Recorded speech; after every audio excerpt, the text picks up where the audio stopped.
Now, we're going to talk about the battles of Lexington and Concord. Fought on April 19th, 1775.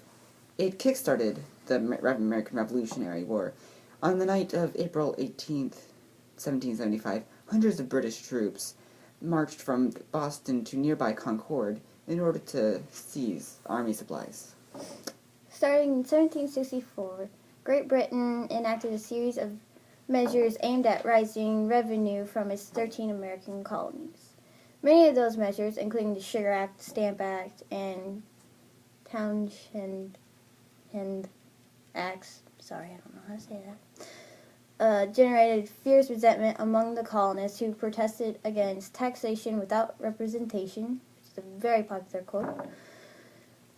Boston, the site 1770, the Boston Massacre, and in 1773, the Boston Tea Party, was one of the main points of resistance. King George III of Britain ramped up the military presence there, and in June 1774, he shut down the city's harbor until colonists paid for the tea dumped overboard the previous year. Soon after, the British Parliament declared the Massachusetts was in open rebellion. And on April 18th, 1775, Joseph Warren learned from a source inside the British High Command that redcoat troops would march that night on Concord. Warren dispatched 2 courtiers, silversmith Paul Revere and tanner William Dawes, to alert residents of the news. At dawn, April 19th, some 700 British troops arrived in Lexington and came upon 77 militiamen gathered on the town green. When the smoke cleared, 8 militiamen lie dead and 9 were wounded, and only 1 redcoat was injured.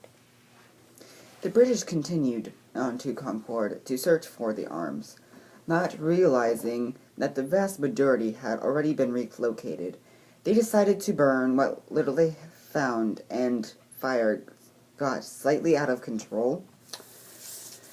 And after searching Concord for about 4 hours, British prepared to return to Boston, located about 18 miles away.